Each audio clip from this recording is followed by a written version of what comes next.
guys, good day and welcome to my channel Love Life.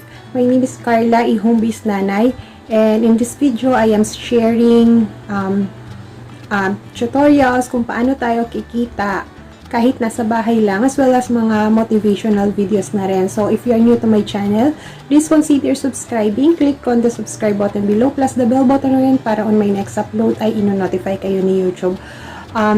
So guys, dito na tayo sa second part ng ating tutorial series about Shopee, and it is kung paano kumita at paano magbenta at kumita sa Shopee. And ang topic natin today will be kung ano ba ang mga dapat ihanda kung gusto mong pasukin ang pagbebenta sa Shopee as a business. So parang long term yung magiging approach natin. For this video, mag-share ako ng 10, as in 10, meron akong 10 sa listahan ko na para sa akin ay importante na i-prepare natin para ayun, maging successful din tayo sa ating Shopee business. So first, anong kailangan natin ihanda? Syempre, kailangan natin ihanda ang mga sarili natin. Kasi, umpisa pa lang, kailangan mo nang mag-set ng goals. Mag-iisip ka na, mag-aaral ka, kung paano, syempre, yung proseso, kung paano gawin yung Shopee, manunod ka ng mga tutorial videos, tulad nito, magre-research ka sa Google, so yung mga ganon. So, mag-aaral ka, and then mag-prepare ka, syempre, para doon. And then, mag-aalat ka ng time, effort, and resources para magawa mo tong business na to. So, hindi siya ganun ka basta-basta. So, kung ano lang, hindi kasi pwedeng papasukin mo yung business na to kasi trip mo lang. Kailangan talaga, yung mindset mo is nasa business. Hindi yung nanawa ka lang 3 weeks, in a matter of 3 weeks, nanawa ka, ayaw mo na, napagod ka, at wala na. So, dapat, isipin mo na lang na eto, business to, at kailangan, yung ano natin, ang goal natin is maging successful. So, ang unang kailangang ihanda talaga is yung sarili. Number 2, kailangan natin ng Shopee account. Syempre, sa Shopee account, kakailanganin mo ng pag-create pala ng Shopee account. Ang kakailanganin mo na importanteng detalye are active mobile number, active email address, and syempre, yung mga personal information mo, like complete name, mga ganyan. At isa pang importante is yung pick-up address. So, yung pick-up address na ilalagay mo, yun dapat kumpleto yan. So, dapat pag-isipan mo na kung saan talaga yung magiging pick-up address mo. Kasi hindi siya basta-basta ganun napapalitan. So, kung pick-up address mo sa bahay, complete address sa bahay yung kailangan mong ilagay. Also, syempre, kakailanganin natin ng syempre, yung cellphone or PC, whichever you prefer. Kung gusto mo ng portable, gamitin mo yung yung cellphone. Madalas yung mga sellers ginagamit talaga is yung cellphone kasi mas convenient. Kahit saan ka magpunta, kung saan ka man may pupuntahan ka, kung may data ka naman, so makakapag-reply ka pa rin, Shopee business ka pa rin. Number 3, i-prepare mo na ang iyong username and password. Sa username, kung plano mo gumawa ng seller account, yung username na gagamitin mo should be the name of your shop. Kunwari, ako, gagawa ako ng aking shop. Ang pangalan, magbebenta ako ng mga RTW. Ang pangalan is Carla's Closet. So, kunwari, ayun yung gusto kong pangalan. So, sa username pa lang, sa pag-register mo pa lang sa Shopee, ang inonote mo ng username will be Carla's Closet. So, kapag kasi gagawan ka na ng link ni Shopee, yung username mo, yun na yung i-attach sa mismong link mo. Let's say, Shopee.ph/Carla's Closet. So, hindi na yan mababago. Kasi kung iba yung magiging name ng shop mo, hindi siya magmamatch dun sa magiging link na ipoprovide sa'yo ni Shopee. So, sa umpisa pa lang, isipin mo na kung anong username yung gagamitin mo or kung ano yung magiging shop name mo, kasi yun na yung dapat na gamitin mo as username.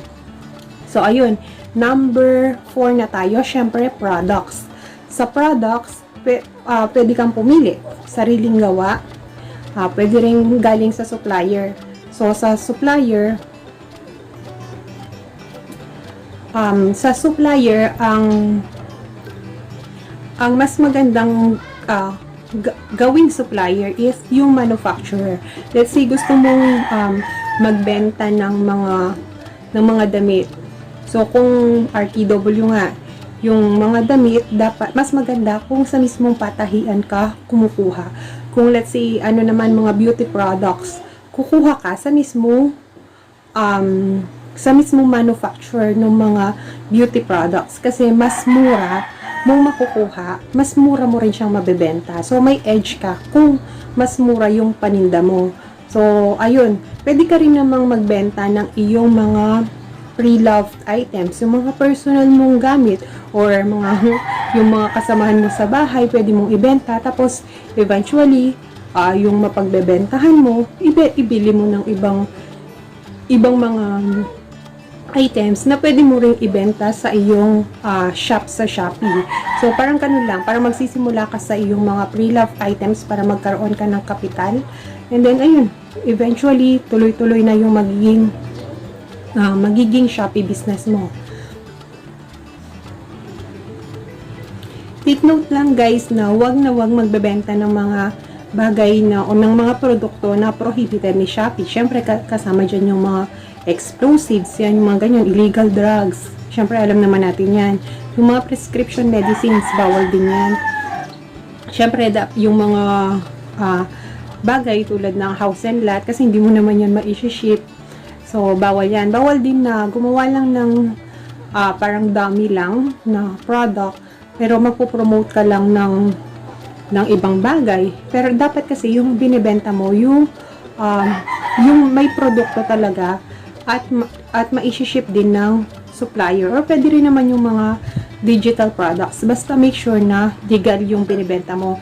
Dinagdag ko na rin sa products yung mga packaging materials. Let's say, nakapag-isip ka ng produkto na kunwari pabango. Tapos yung mga pabango na yun medyo babasagin yung container. So, kailangan mag-prepare ka ng iyong bubble wrap, ng mga packing tapes, yan, mga ganyan, or nung box, para ma-secure yung item mo. So, dinagdag ko na yung products, yung packaging materials or packing materials sa product. So, kailangan mo rin niyang ihanda. Number 5, kakailanganin mo ng kapital. Pwede naman magsimula sa maliit na kapital. Although meron tayong tinatawag na pre-order and non-pre-order sa Shopee, gagamit ka pa rin ng kapital. Let's say, sa pre-order, that means yung product mo is readily or easily na ma-ship out mo, kasi you will only have 2 days para ma-ship out yung items. For non-pre-order, kapag pre-order items naman, meron kang 7 days and above na chance para makasource ng product, tapos ma-ship sa customer. So, yung whether pre-order man yan o non-pre-order, kakailanganin mo ng kapital. Kung let's say wala kang stock, sinet mo yung product mo as pre-order. Kapag may umorder sa shop mo, syempre bibilihin mo pa rin naman yun. Mamumuhunan ka pa rin naman kahit magsisimula ka with no stock, with zero stock. So, ayun, kailangan mo pa rin namang mag-ready. Yung laki ng puhunan naman, depende yan, syempre, kung ano yung produkto mo. Syempre, kung mura lang naman yung mga binibenta mo, magsimula ka sa ilang piraso at maliit na puhunan. O, kung mamahali naman, let's say, gusto mo magbenta ng mga gadgets like cellphones, laptops, ganyan. So, syempre, mag-i-invest ka talaga ng malaking halaga para sa Shopee business. So, ayun. Yun yung number 5 natin. Capital. So, number 6 natin will be bank account. Yung bank account, required yan for sellers. Kasi yun lang yung paraan para makuha mo yung kinikita mo sa Shopee. Kasi yung lahat ng kinikita mo sa Shopee ay papasok yan sa iyong Shopee wallet. Later on, pag-uusapan natin yung in a different video, pag-uusapan natin yung Shopee wallet. So, mapapasok yan lahat sa iyong Shopee wallet. And then, ita-transfer mo ngayon yung laman ng Shopee wallet mo to your bank account. So, kung wala kang bank account, masastock lang yung pera mo sa Shopee wallet. Ang magiging ano man na lang yan, yung silbi niya is ipang-order mo siya sa Shopee mismo. Hindi mo mapapaikot yung puhunan mo. So, mas maganda kung meron ka ng bank account. Kung mag-open ka naman ng bank account, mas advisable na mag-open ka sa lugar ng account sa isang bangko wherein mabilis kang makaka-withdraw. Kasi paiikutin mo yung pera mo. May malapit na ATM, ganyan, or malapit ka sa isang branch. So, doon mas maganda. Kung, kung less lang yung money mo para mag-open ng account, pwede kang mag-inquire sa mga bangko kung ano yung pwede mong i-avail sa kanila na savings account. Para yun, meron din naman na tulad sa, I think, BDO 2000. Ganun. Hindi ko alam sa ibang mga bangko. Dapat savings or checking account, yung current account. Hindi pwede yung mga debit cards. Hindi pwede yung PayPal, GCash. So, dapat talaga bangko. Kasi madalas yung tinatanong, pwede daw bang Paymaya, pwede daw bang GCash. Hindi po pwede, kailangan talaga bangko. Tapos meron din namang nagtatanong kung pwede daw bang gamitin yung account nung sa nanay or sa tatay, sa kuya, ganyan.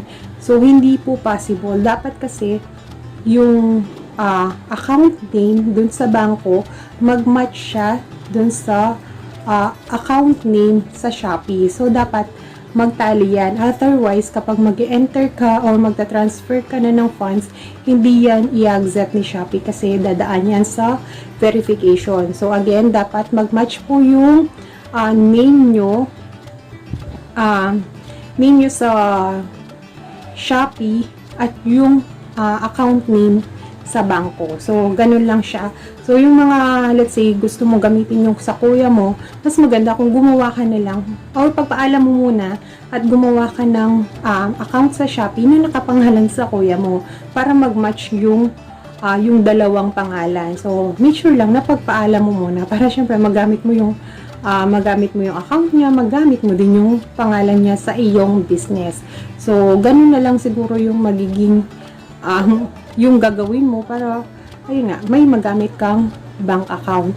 Number 8, kailangan mo ng courier. Etong courier na to, depende yan kung wala ka ng, walang mai-provide na courier si Shopee. Sa ngayon kasi, kapag nag-register ka kay Shopee, meron ng default na nakalagay na JNT Express at saka, ano ba yun? Seller-owned shipping. So, dalawa na yan. Yung JNT Express, yan ay yung courier, magiging courier mo kung sakaling serviceable ng JNT yung lugar nyo. I mean, serviceable yung pick-up ng mga orders sa lugar nyo. Kasi kung hindi serviceable, wala kang choice but gamitin muna yung seller-owned shipping. Yung seller-owned shipping naman, ito yung dating other logistics partner. Yun yung tawag dati. Sa seller-owned shipping. So, under seller-owned shipping, ikaw yung maghahanap ng courier na kung saan ka mag-ship ng product mo, yung branch, ikaw yung mag-i-inquire ng mga rates nila. Kapag mag-upload ka ng products, ikaw yung magsiset ng shipping fee. At kapag may umorder, ikaw yung ikaw yung pupunta sa branch para i-ship out yung order. So, kailangan mong i-chat yung seller para i-click niya yung receive button sa kanyang app once na di-deliver na yung produkto sa kanya. So, ganun, medyo maproseso or matrabaho kapag seller-owned shipping. So, kapag yung JNT Express is na-enable mo or okay para sa shop mo, makikita mo naman yan sa My Shipping. Kapag okay yan sa shop mo, ibig sabihin, or nakapag-upload ka ng product under using JNT Express, that means, yun na yung magagamit mo at meron ka ng COD and free shipping sa iyong shop. Pwede mo nang i-disregard yung seller own shipping. So, ayan. Yun guys, kapag wala nang masyadong proseso ngayon sa pagkakaroon ng courier. So, yun na lang. Ganun na lang sa Shopee ngayon. Wala nang registration form, wala nang request form, wala nang Google form. So, yun. Meron ng automatic na JNT. So, yung courier will depend kung serviceable lang.